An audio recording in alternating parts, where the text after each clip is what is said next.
नमस्कार दोस्तों, न्यास इंस्टीट्यूट में आपका स्वागत है। तो आज हम बात करने वाले हैं हैदराबाद के लिए चलाया गया ऑपरेशन पोलो के विषय में। हैदराबाद सभी रियासतों में सबसे बड़ी और समृद्धशाली रियासत थी। स्वतंत्रता के बाद भारत की 552 रियासतों को अपना भविष्य तय करने के लिए 3 विकल्प दिए गए, जिसमें पहला भारत में शामिल हो सकती हैं, दूसरा पाकिस्तान में विलय हो सकती हैं तथा तीसरा स्वतंत्र रह सकती हैं। मतलब ना तो पाकिस्तान में जाएं और ना ही भारत में, ये उनका अपना अधिकार होगा। भारतीय रियासतों का एकीकरण या भारत में मिलाने के लिए सरदार वल्लभ भाई पटेल, जो उस वक्त भारत के पहले उप प्रधानमंत्री तथा गृह मंत्री थे, और बीपी मेनन की सहायता से अधिकांश रियासतों को 1948 तक भारत में शामिल कर लिया गया।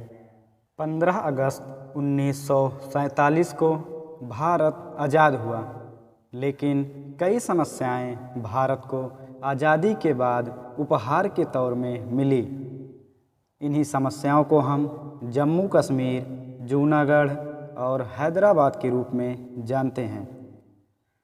जम्मू कश्मीर और जूनागढ़ ने कुछ समझौते के द्वारा भारत में विलय होने के लिए तैयार हो गए, लेकिन हैदराबाद के निज़ाम खुद का एक अलग देश बनाना चाहते थे। अंग्रेजी शासन के समय सभी रियासतें सहायक गठबंधन के साथ जुड़ी हुई थीं।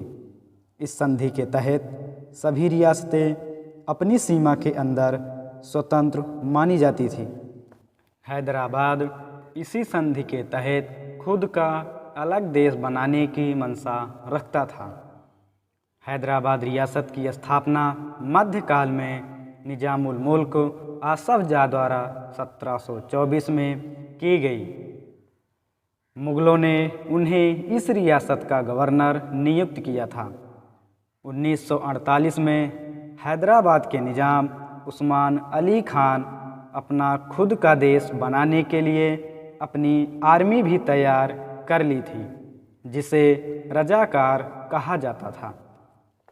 निजाम ब्रिटिश सरकार के पास जाकर राष्ट्रमंडल के अधीन अपना अलग देश बनाने का प्रस्ताव रखा, लेकिन माउंटबेटन ने इनकार कर दिया।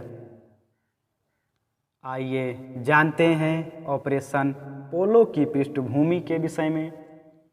आज़ादी के पहले से ही हैदराबाद में सांप्रदायिक तनाव का माहौल बना हुआ था। इसी समय तेलंगाना विद्रोह भी अपने चरम शिखर पर था। इसी तनाव के समय मुस्लिम समुदाय ने अखिल भारतीय मुस्लिम संघ की स्थापना की। इस संगठन की अध्यक्षता उस समय नवाब बहादुर यार जंग किया करते थे। नवाब बहादुर यार जंग की मृत्यु के बाद इसकी अध्यक्षता कासिम रिजवी ने संभाला। कासिम रिजवी तथा रजाकार डेमोक्रेसी के विरोधी थे तथा उनकी मंशा हैदराबाद को इस्लामिक राज्य बनाने की थी। इस विचारधारा को मानते हुए इन्होंने हिंदुओं पर बड़े पैमाने पर अत्याचार किया तथा महिलाओं का रेप किया। इस संघर्ष ने अधिकांश हिंदुओं को पड़ोसी राज्य में पलायन करने के लिए विवश कर दिया। इस घटना ने कोडाद में भारतीय सेना और हैदराबादी सेना के बीच एक झड़प ने वल्लभ भाई पटेल को हैदराबाद के खिलाफ पुलिस कार्रवाई के साथ आगे बढ़ने के लिए प्रेरित किया। इसी के साथ 13 सितंबर 1948 को हैदराबाद को मुक्त करने के लिए ऑपरेशन पोलो शुरू किया गया, जिसे ऑपरेशन कैटरपिलर भी कहा जाता है। 5 दिनों तक चले युद्ध में भारतीय सेना ने शक्तिशाली राज्य हैदराबाद पर अधिकार कर लिया। 17 सितंबर 1948 को भारतीय सेना ने बीदर में प्रवेश किया।